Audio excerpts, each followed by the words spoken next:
having us today.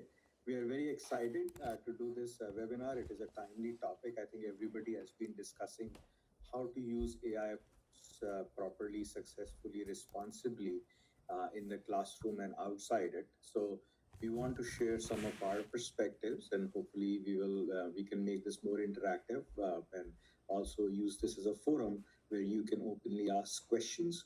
This is a friendly audience, so please don't hold back. If there are questions and doubts, etc., that we could help you answer, we would be more than happy to. Let us quickly start with some introductions. So my name is Ashish Bansal. I'm the co-founder and CEO of StarSpark AI. I've had a long career in tech.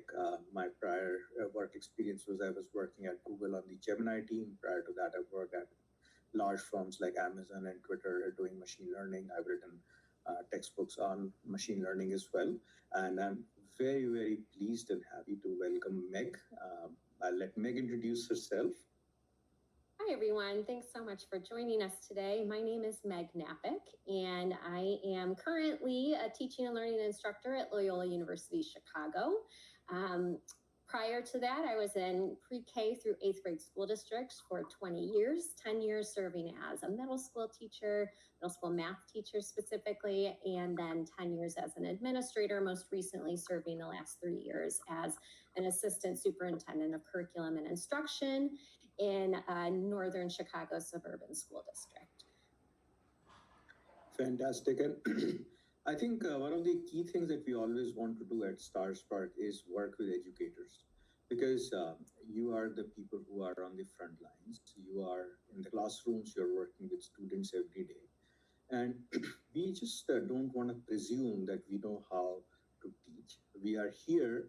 Our mission is to help you and the students learn better, retain better, perform better.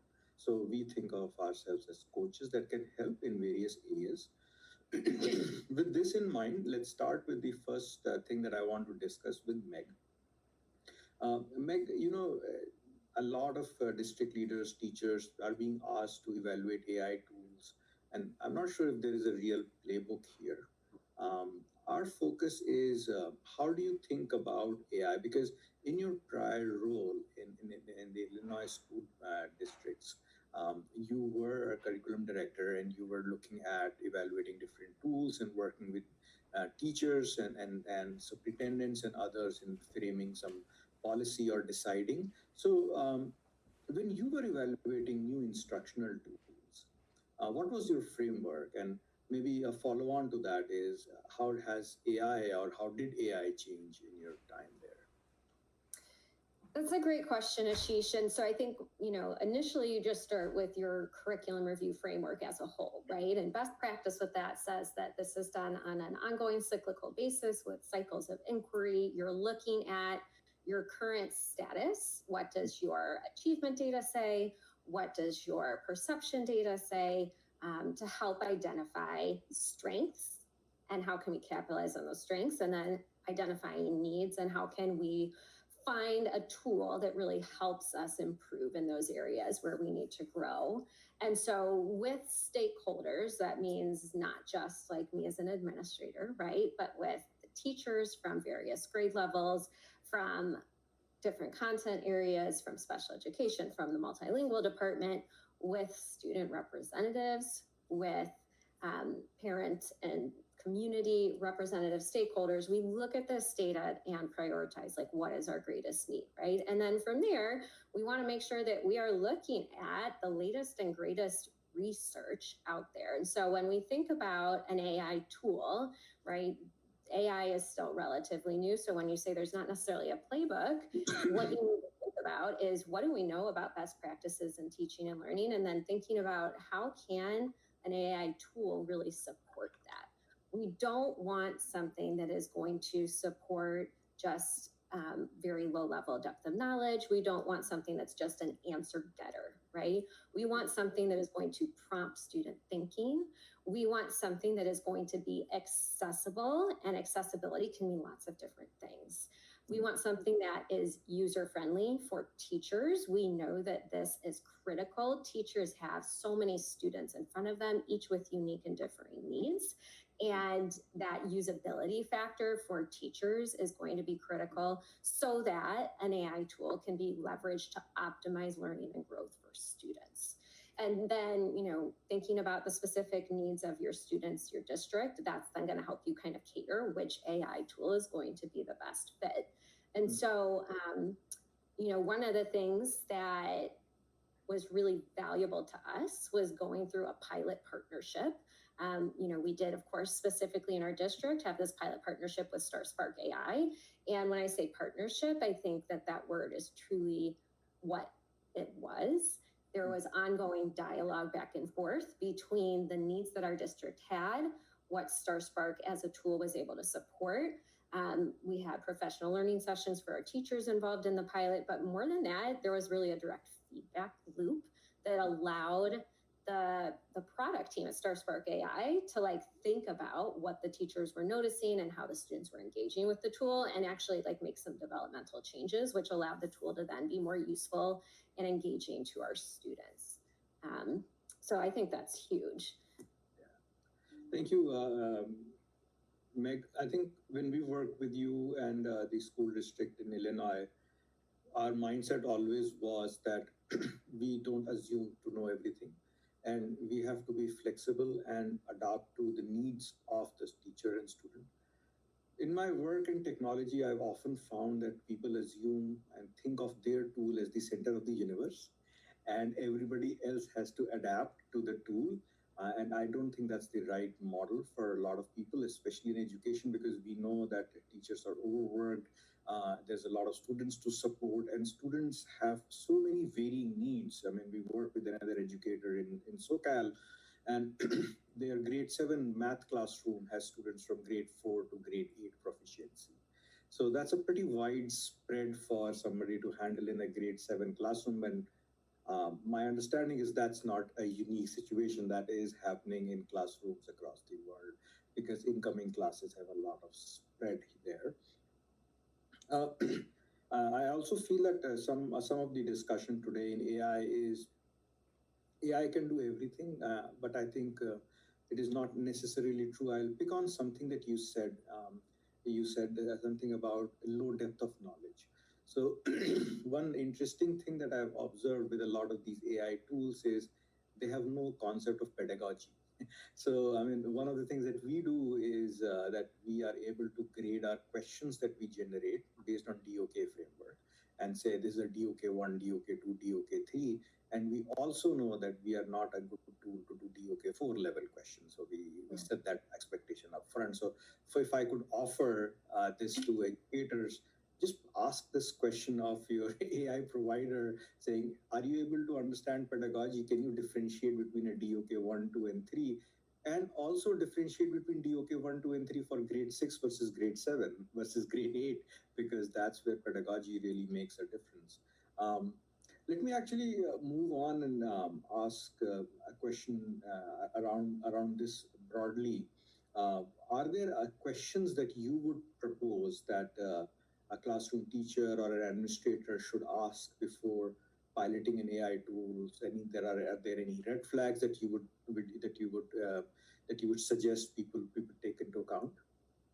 Yeah, and I think some of this maybe I alluded to, but let's make it really explicit, right? And the first thing is, you as a district first have to do the legwork to know what your needs and priorities are, and then you need to ask about how this tool, this product can help with closing the gap on those needs, right? It needs to be a right fit tool. I think a huge red flag would be if it's kind of like a generic, product and sales pitch, and there's not much ability to work with the actual vendor to ensure that there is this opportunity to have that feedback loop, and so that that it's able to be differentiated to meet your specific students and their learning needs. I think, Ashish, to your point, ensuring that there is an understanding of pedagogy, an understanding of neuroscience. And I think that's even just in teacher preparation programs, something that needs to be considered much more is we have neuroscience that tells us how students, how people learn. And so how are they integrating that understanding of neuroscience, pedagogical practices within their product design?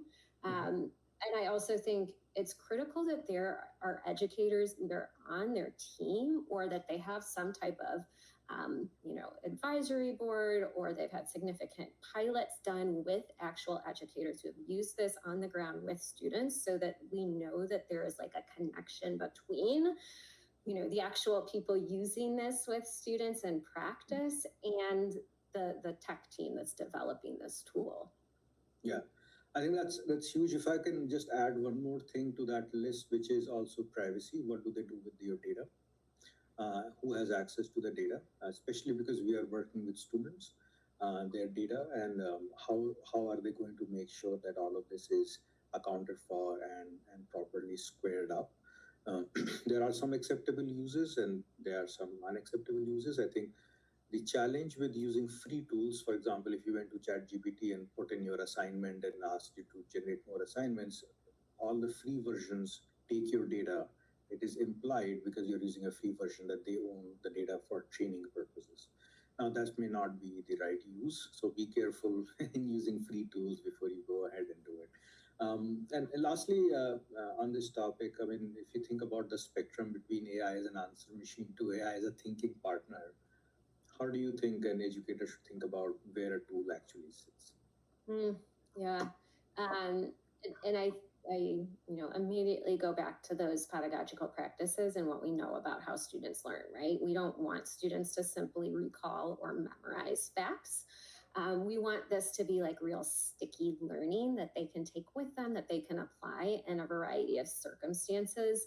And we want them to be able to fully develop critical thinking skills. And so, when we're thinking about AI as like a partner to a teacher, right?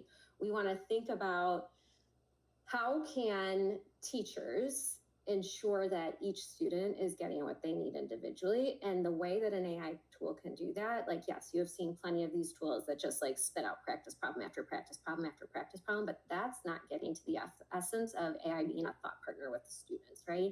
We want AI tools that prompt their thinking. So is this going to use Socratic methods to generate questions, to prompt students thinking, so that it takes what their background knowledge is and it allows the student to get from point A to point B with strategic questioning, so that it is still the student who is doing the thinking, the processing, and the learning, as opposed to simply being an answer grabber in AI.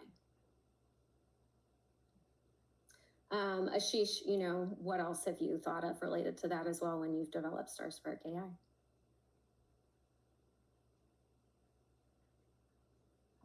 Oh, we lost your sound.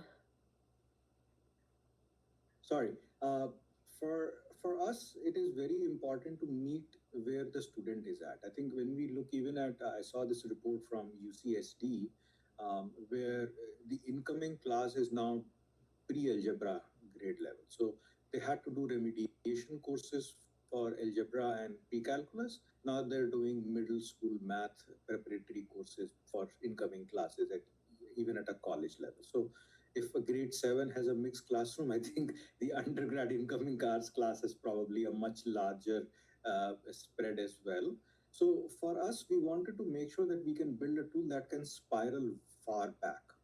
And that is a very important thing for us because we don't know where the gaps for a student might be. And I think that's where we can use AI so that we can actually meet where the student is at and go back to fulfill any gaps that they have. For that, it is important to know pedagogy. And for us, we look at a lot of the educational content, Common Core, and other things, but also through a partnership with OpenStax, being able to ground our responses in actual textbook content so that we are feeding material to the student that is accurate, and we can guarantee that it is accurate because it is on qualified textbooks that are let me say, formally licensed, as opposed to a number of other competitors that are don't take care of IP and things like that. So we want to be very careful of that, and making sure that the tools are easy to use for everybody. I think that is what you were also mentioning. So we have made our tool writing and speaking, just like if you were sitting across the table with somebody writing on a piece of paper and having a conversation, because language ability also plays a huge role in acquisition of knowledge. So while, like, if you're talking about math, you might have mathematical vocabulary, but your command over English itself might be different. So even if you have a textbook, not everybody may get the same amount of information from that textbook. They might need it to be explained in a different language, and how many different languages can we support. So we actually, and we did this with you in Illinois also, we did supported 16 languages, including Mongolian, because there was a number of kids who were coming from different places. And we felt that language should not become a barrier to learning. So these are some of the things that we have thought of in building our product. Now, moving on, I think, go ahead. I was going to say, Ashish, as you say that, one of the things that maybe we haven't explicitly talked about, but an asset of AI is that it really can be an equalizer, right? We in my specific school district had a significant population of Mongolian students, and there is not a single Mongolian bilingual certified teacher in the state of Illinois, right? So that is a need that we had, and that was something that we were really grateful that through our partnership during the pilot, we were able to support that so that we had an opportunity to try to level the playing field for some of our newcomer Mongolian speaking students. And so, leveraging AI as an equalizer, again, kind of thinking about what are your needs and what tool can help you with those needs. That's one other thing I just wanted to make sure I called out. That's great. Thank you for calling that out. We have a number of international participants from Honduras and Panama and other places on this call. And I think one of the challenges is a lot of good textbooks exist in English, whereas that may not be the lingua franca for the people who are actually going through the material. So we've always tried to make sure that our product is able to speak to you in the language, and you can speak to it in the language you like. So an example is when you are turning in assignments on our platform, you can turn in assignments in any language. So even if you do it even if the question is in English, but you could write it in your own language, as long as the math is correct and your logic is correct, we will be able to evaluate it. So the idea is to build math proficiency, not English proficiency, and sometimes that becomes a challenge in acquiring mathematical knowledge. Thank you for that. Thank you for that call out. I think this is a larger discussion about the personalization. How can we do personalization in education? And I think there are two competing forces here. I think educators do want to give a one-on-one type of experience to the students in the classroom. Unfortunately, the class size may not make it feasible to do so. In kindergarten, like elementary, middle, high school, class sizes maybe 40, 45 from 20 or so. In undergrad, it might be very, very large class sizes, hundreds of students potentially for some of the GEPs and courses. So how do we strike this balance? And maybe the question for you is, if you think about a typical teacher, say now you're also training teachers to be more effective as part of your educational journey. There is a curriculum, there is a calendar, there are different levels of readiness in the same room. What realistically falls through the cracks, even for great teachers? Oh yeah, and I think that is one of like the biggest challenges of being a teacher, right? Like you care so deeply about the students in front of you, and each student is unique in their own way, in their strengths that you're hoping to amplify, but also in what they need to build themselves up and continue to learn and grow. And every student deserves this optimal chance at learning and growing, right? But when the teacher is one person, sometimes you might have an instructional assistant in the classroom. That's not enough one-on-one attention to go around. So when we talked about, high quality AI, we want that AI to almost leverage as this like personalized learning assistant, right? And that's not to say that we want students to be sitting on a computer the entire day at school. I don't want that to be the message that's taken away. I want the message that's taken away is with strategic use of high quality AI that is built with an understanding of neuroscience and actually how students learn, not just like a regurgitation answer getter, a short period of time with high quality AI that is prompting student thinking based on that student's prior knowledge is going to allow for that almost like one-on-one experience. And also it allows the teacher or any adult, you know, an instructional assistant in the room to have some of that really valuable face-to-face small group interaction as well, so that every single student is working productively. You know, I know that one of the biggest challenges for me when I was a middle school math teacher is I would kind of like almost think about my class in like thirds, right? Like this group, they already understand this grade level content. I need to provide them with some enrichment. This group, they're like kind of right on that typical developmental track, and they're focusing on like our current grade level content of the day. And this group has some gaps that I need to fill. And so I would do my best within my 46 minutes of math instruction to like grab, you know, do like a mini lesson kickoff and then grab about 10 minutes with each of these small groups of kids. In reality, though, it was more than 3 levels of need in that classroom, right? And what an amazing difference it would have been if I could have worked with like, you know, 1 to 2 kids for a short amount of time to give them some strategic feedback, to ask them a question, to prompt their thinking, while knowing that every single other student had this like one-on-one personalized experience. It allows their holes and gaps to be filled so that it doesn't continue to perpetuate problems later down the line. It also allows students who need that stretch in their thinking opportunities to do that without the teacher having to ensure that they have like a worksheet prepared for exactly what is, you know, what that student's need is. So, you know, the phrase like work smarter, not harder comes to mind, right? How can you leverage that in-person interaction while still ensuring all of the other students get that unique differentiated learning experience they need? That's very correct. I think there is a little bit of a Swiss cheese problem, especially when it comes to math.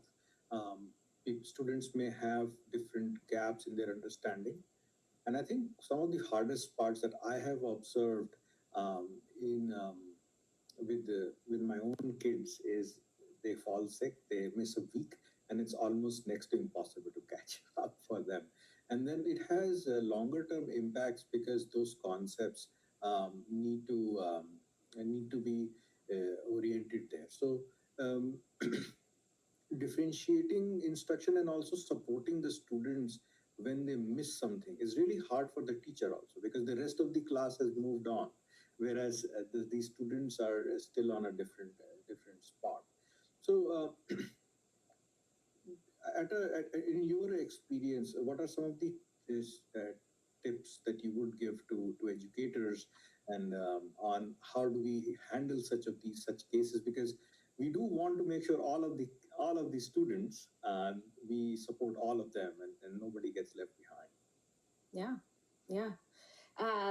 So, you know, I kind of think from like a dual lens with this, right? Like AI is never going to know that full person that the student is, but you as the teacher are, right? You're going to know their social dynamics with friends. You're going to know if, you know, they had an experience in a different class that day that maybe is impacting them, right? So like I think about the human aspect that is unique to teachers. And then I think about this like learning continuum that AI can support with. And so, you know, if we're thinking about how as a teacher, do you kind of like think about planning and using the AI tool to help you maximize your instructional time with students? Think about, you know, your learning goals, of course. Think about the data and information you have related to where that student is in learning the content.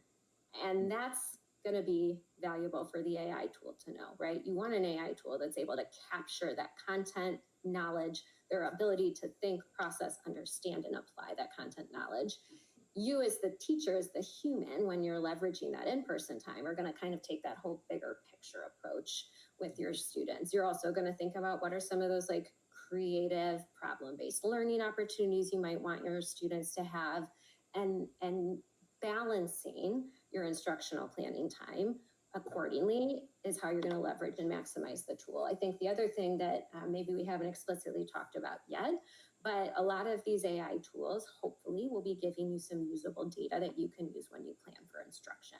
And so setting aside some of your time when you're doing your instructional planning to look at those snapshots of learning progress with the data insights that the tool provides you is going to also be really helpful. Fantastic. Uh, I think data plays a very important role. So when we were building StarSpark, I think we continuously try to figure out what are the specific gaps in understanding for a student. A bunch of folks have responded. Thank you everybody for putting your comments, and that's really important because we do think, even though this is structured as a webinar, but I think open conversation about these topics is sorely needed. So please do think of it more as a discussion forum, more than just a webinar. We don't want to be speaking at you. We want to have a dialogue essentially. So when we think about how can we create differentiated instruction, even though if I have a 30 student, 45 student, 100 student class, AI can understand each student based on the previous assignments they've done, where we are at. We can identify the gaps and we can create recommended practices for each of these students specifically without having to provide any of the challenges that are there. Right. So we are trying to make sure that we can provide this with very little effort from the teacher's perspective. All they have to do is take 30 seconds to approve the recommended assignments and practices. And because we do auto grading, there is no additional effort on the teacher's part. I also recognize the input from Shiraz about the stopping with thinking, and I think that's a very important topic. I want to pick that up and next and talk about the academic integrity and Socratic learning, because a lot of the challenges that we are getting in this space is because of the availability of free tools. Now, there is one thing I will say to educators in the classroom: your students are definitely using your study guides to generate tests from other AI tools. If you are also using your study guides to generate test questions from the same tools, more likely you both are seeing the same set of questions. So there has to be more thinking in how you can actually use these tools. Just putting those things in and learning a few prompting techniques are not going to really help. You need specialized tools and different types of questions. And I will go back to an earlier time in history, and I am fairly old and crinkly. So when I started, when I started with math, log tables and printed sign tables would be provided to do math. There were no calculators, so you had to look up log values. So that meant that only a certain type of math problems could be solved, because you can't have infinite, like a continuous spread of like question of numerical values to evaluate, and it took time. As calculators came in, different type of mathematical problems were designed. As AI comes in, I think we need a different type of questions to be designed. And for us, as we are designing StarSpark, our focus has been all is on designing questions that require more explanation than computation. Because what we want to really do is evaluate the student's thinking process, because they will always have some tools available at their disposal, calculator, slide rule. If I go further back to my dad's time, they used to use slide rules and log tables. uh, so there will always be some tools that will help us with some of this, but what is the thinking, what is the logic, how did they arrive, what are the steps, did they get the steps right? And that is where I find a huge challenge in terms of time it takes for getting students and teachers to evaluate all of these step by step. It's much easier to have a multiple choice. It's almost auto graded, right? A, B, C. But it doesn't give enough feedback to the student. Why did they get something wrong? And if you think about smartly designed MCQs, each of the MCQ options is focusing on one specific way a student can make a mistake in one of the computation steps. That is why MCQs are hard to design. And that's not where AI capabilities are today, at least not what you see in the public. That's why you need specialized tools. Um, so let's actually talk a little bit about academic integrity. And Meg, I think it is at the top of mind for every educator probably right now. Um, and we have some discussions in the chat also happening in here. So what do we want to how do we think about this? What do you think about academic integrity and the role of AI?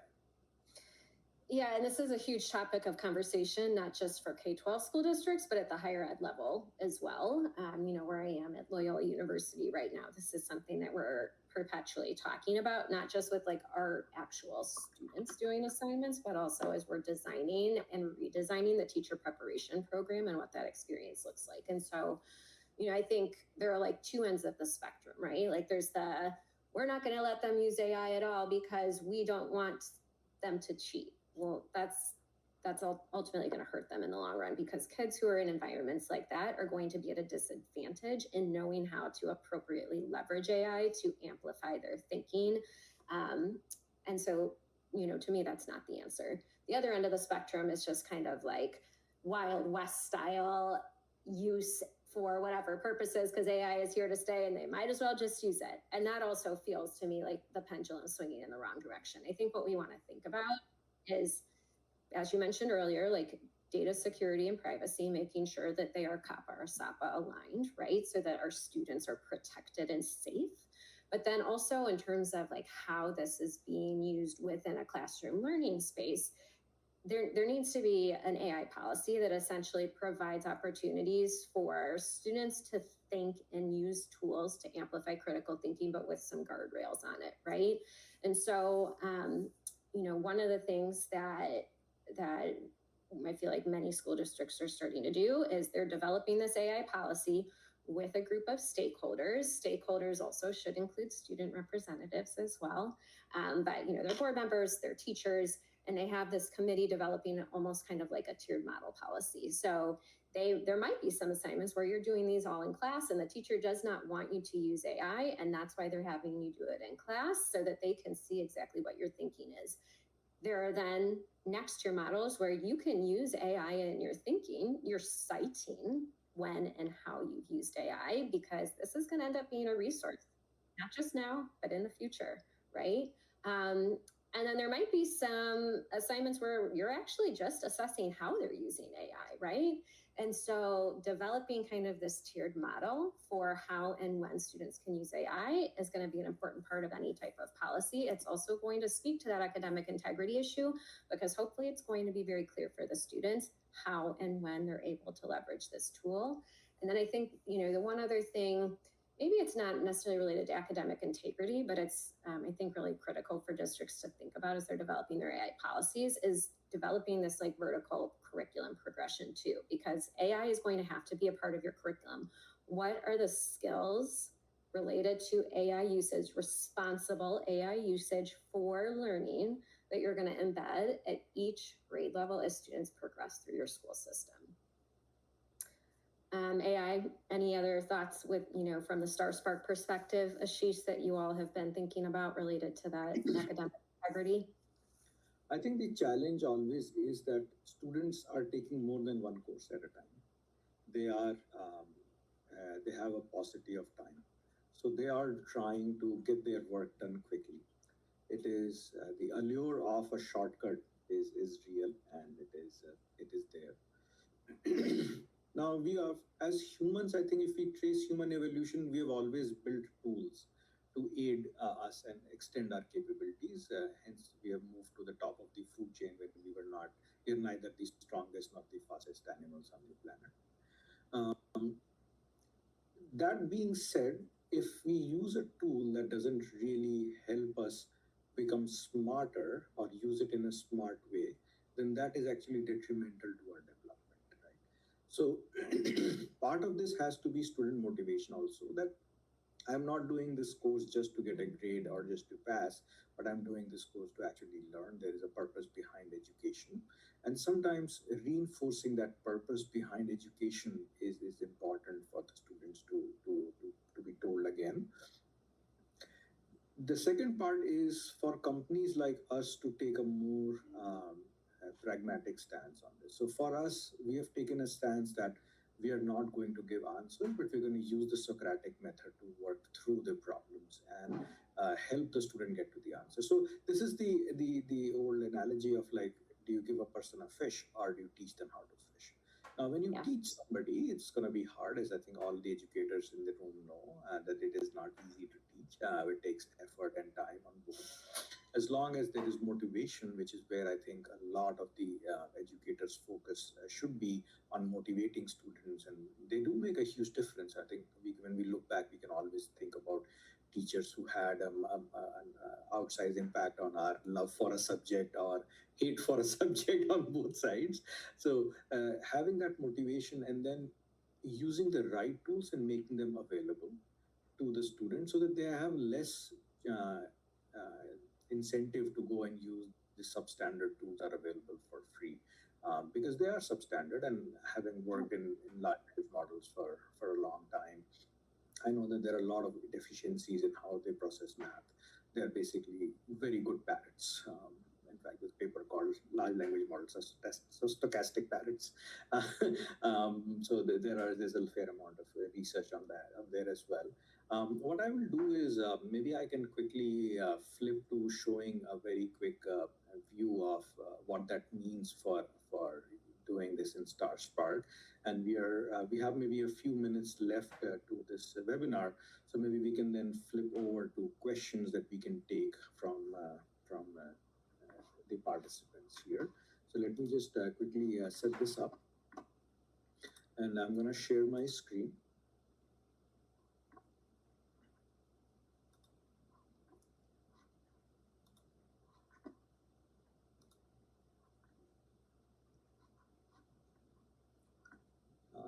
Let me know if this comes up or when this comes up.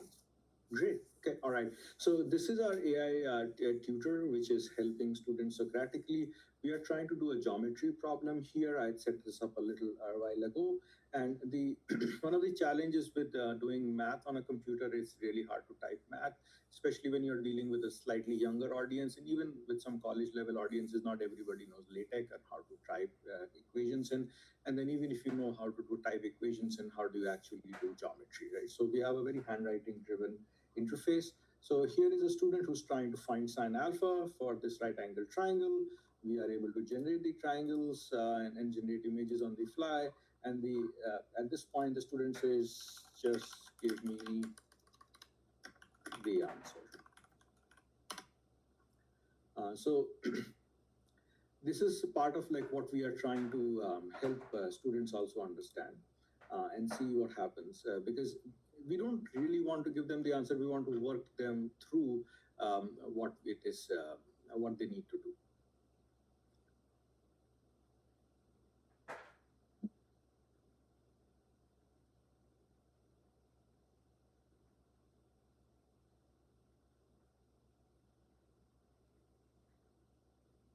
So I know it's pretty small to read all of the text, but hopefully you can tell that it's generating questions for that student to think about, which is really powerful to prompt student thinking. Yeah, I'll actually quickly read out. I don't know if I was actually speaking out. Meg, sounds like the audio didn't go through. Yeah, we can hear you now though.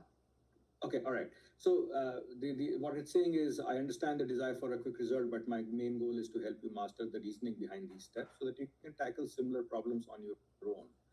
And we use student interests. So this particular student has an interest in soccer. It says, much like soccer player practices their ball control. So it is trying to give examples from real life where practice make a big difference. We are incredibly close. Finding the length of the hypotenuse is the final piece of the puzzle. Since 3 square is 9 and 4 square is equal to 16, their sum is this. So now calculate the square root. So there's this idea of productive struggle, right? So how do you actually input productive struggle in part of a product? And the thing that is really hard about productive struggle is, at what point does struggle become unproductive? And at what point there is no struggle at all? So it is the in between point, and we have obviously we're continuously refining where that point is for our own product. But the idea is that it should not be so hard to be unapproachable, and it should not be a slam dunk where I give you the answer, because if I just give you the answer, then you will not learn. So we are trying to build products to your point earlier, Meg, in terms of academic integrity and fostering productive struggle, because I think they are related, and we should know that we are cognizant that students always have the option to go to ChatGPT and get a half-baked answer. In fact, a lot of our students have reported that 80% of the time ChatGPT is right, 20% they're wrong. Unfortunately, they don't know which 20%, right? Because they are still learning the ropes. For us, our accuracy is very high, almost close to 100%, because we don't use LLMs to do math. We have our own symbolic solver. Many folks here may be familiar with MATLAB. So we have a symbolic solver like MATLAB embedded in the back end of our application that verifies and calculates everything before giving out the answer. I'll just stop sharing here. I'm happy to share more on this, but happy to switch to taking questions from the audience. Please don't be shy. Megan and I are here. Our aim is to help and answer and have a dialogue about this as this situation is evolving rapidly.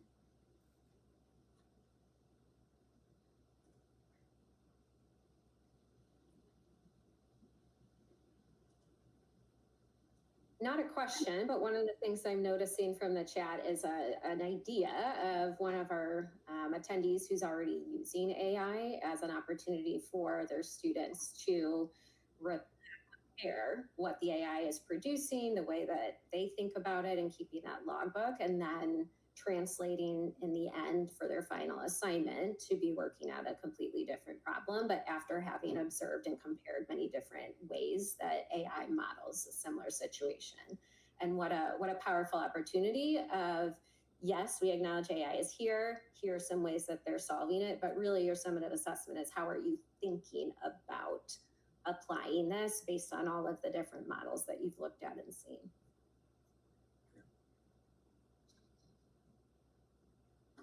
We are happy to set up a demo if you want to see how you could use this in the classroom. We do support all the way to calculus. So depending on what specific classes you are taking, we can do that. So I see one question, how AI can provide meaningful insight into student progress beyond simple right and wrong answers. So I think I'll quickly take that and I'll ask Meg to weigh in as well. I think one thing that AI can do is evaluate the students' steps at scale. So if I think a lot of instructors or educators want to show your work, but then are you able to actually evaluate every step and give very specific feedback?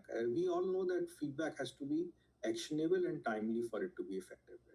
So I think one thing AI can do is give actionable and timely feedback so that the students are not waiting a week or 2 weeks for their graded assignments to come back. They can get it instantly back with very specific actionable feedback. And I think the second piece that at least we do in StarSpark is have a continuous log of student misconceptions, detractors, and mistakes, or weakness in concepts. So we can continuously keep updating that and give better recommended assignments and practices to fill the gaps that they may have in their knowledge. Meg? Yeah, I was going to say, I think the vast quantity of information that students can produce needing to be analyzed can potentially be overwhelming and time consuming for teachers. And so using AI to help summarize some of like the errors made, but also like the patterns that are being noticed over time can really be insightful. And, to your point about specific and timely feedback, that is a challenge. If you have a class of 30, or if you are at a university level and you have a class of 100, the timeliness of feedback is one of the biggest barriers to impactful learning. And so absolutely, as she said, that's a huge win for leveraging AI. And then you as the teacher, of course, like you still need to follow up. It's not that you're only relying on AI, right? But it can help with the processing time and turnaround time significantly. Fantastic. Thank you so much. I think we are at time. So I'm going to invite Kisa back and